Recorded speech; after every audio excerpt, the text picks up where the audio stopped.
are you, I think it's your first time channel. My name is Joshua and I'm a gospel artist. I also do speak about family side God. So I welcome you first time like video done, and also subscribe to my channel so that wherever I do a video fight. So today there is something that I want to address about the rising numbers. Why is it that there is a rising number of divorce in our current world, or even in our country Kenya, as opposed to the past days? And actually, yes, marriage work. So what are the causes of divorce for both Christians and pagan marriages work? And I want to address 7 reasons why there is a rising number of divorces yet marriage actually works. And I want to go directly to my first point. My first point is that the world is evil. The world itself is actually evil. Jesus said that I'm sending you out like sheep among wolves. And also in the prayer of Jesus, he prayed for us because he knew that where he was leaving us is not a good place. But he told God that I'm not praying so that you remove them from the world, but I'm praying that serve. So it means that there is a warning that Christ was giving us, that the world is not a good place. So the actual plan of God about marriage is that marriage could bring companion, friendship. Marriage could make us satisfied. I hear people talking about my other half.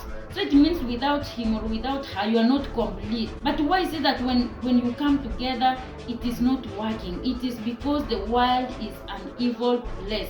And if we do not realize this and pray for our marriage so that our marriages may be exactly what God wanted them to be, then the numbers of divorce will continue rising. So my first point is that the world is actually an evil place. But what I could encourage Christians and even those who are not Christians is that we must pray for our marriages if they are to work. And point number 2 about why marriages are not work yet God actually designed marriage to work. It is poor foundations and weak beginning. How do you begin your marriage? How do you begin it? Do you begin by having sex before marriage? When you have sex before marriage, you increase the chances of your marriage not working. You have tested so many waters. You have tested so many women. You have tested so many men. So when it comes to marriage, it is difficult to be satisfied by one partner. Then that's where now you will attract extramarital relationships, which will cause an issue to your marriage. So what I could encourage us is that let us remain pure. The Bible tells us that our bodies are the temple of God. So if our body is a temple of God, it means that it is supposed to be kept pure. Be pure before God until you get married. You remember the story of Mary and Joseph. Mary was betrothed to Joseph, but she had never known a man until that day when the angel visited her. She was still a virgin, the Bible records. So when we remain pure in our relationship, then when we get into marriage, it is easier to get satisfied with one partner because you are not used to this thing, so you don't know. So whichever way you will do it, it means that you too will be satisfied. But when you have tested so many partners, it means that you will not be satisfied by one partner. So that is a poor foundation, starting your relationship with sex. Another poor foundation is marriage due to pregnancy. So because you are involving yourself in sex matters, then when you get pregnant, so you say, let me just marry you because now you're pregnant, you have my baby. But actually maybe you don't love this girl or you don't love this man, but now because pregnancy has come, now we must get married. When you get into marriage, you are not compatible, you cannot do it together, so it means that divorce has to happen or even separation. Foundations full of lies. You lie your partner, you tell them you are a virgin. When you get into that, when you get married, your partner realizes that you are not actually a virgin. You lie to your partner that you don't have a kid. When you marry, you realize that you have a kid.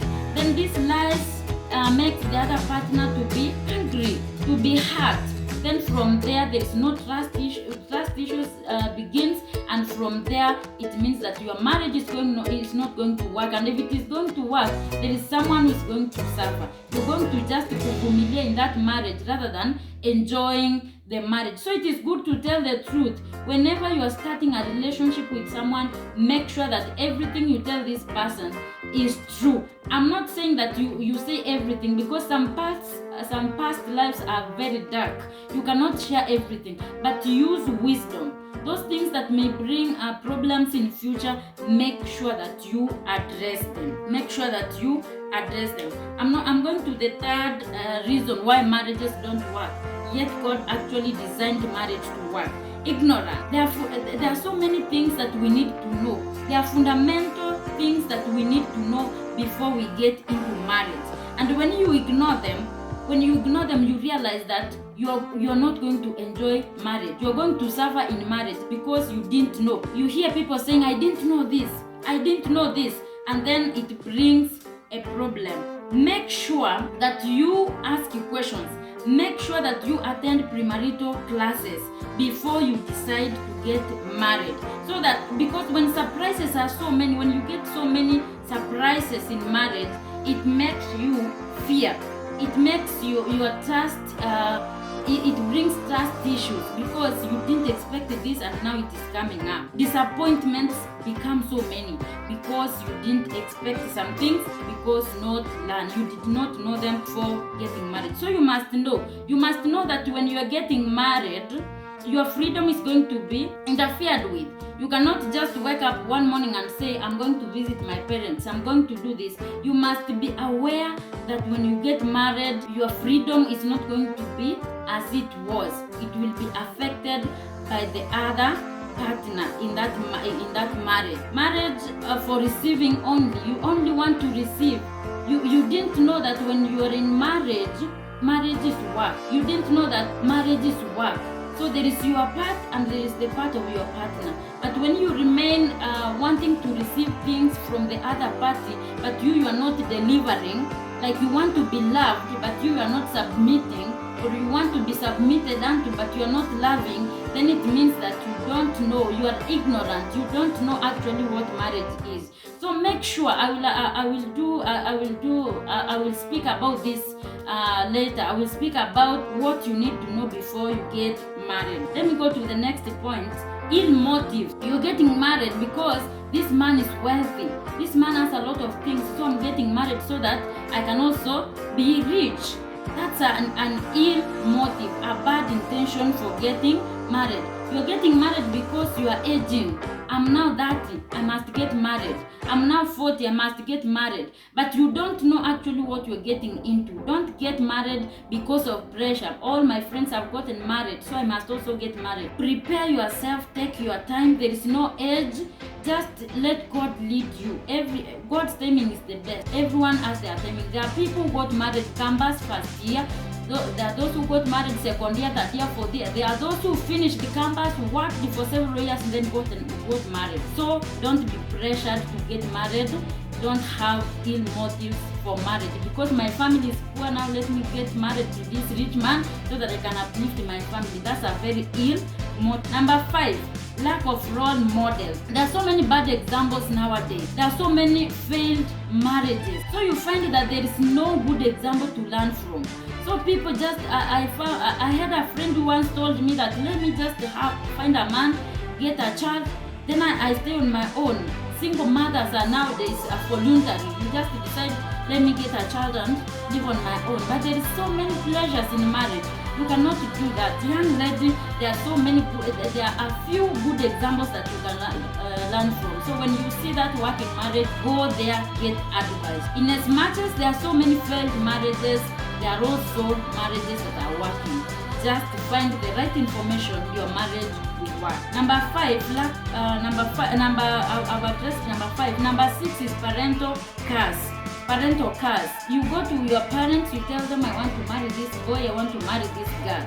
Then your parents tells you no. Instead of taking time to understand why your parents told you, instead of taking time to convince them that this is not actually what you think. If you think this tribe is bad, if you think this man is bad, let me convince you. Actually, it's not like the others that you are thinking about. Instead of taking time to talk to your parents, you tell them, this is my choice and you have nothing to do with it. So instead of attracting a blessing from your parents, you attract a curse from your parents. It is not a matter that when your parents tell you this is not the right man, you just take their advice. But I advise you, it is good to take your time, even if it is 1 year, to convince them. Actually, you can confirm this. You can confirm it in the comment section. You can tell me, most of the marriage, when you first go to your parents to tell them this is the right person I've gotten, they will always object. First sight, they will then tell you, I don't like that tribe, I don't like that whatever. They will have so many reasons to choose that person, but later they will be convinced if you take your time.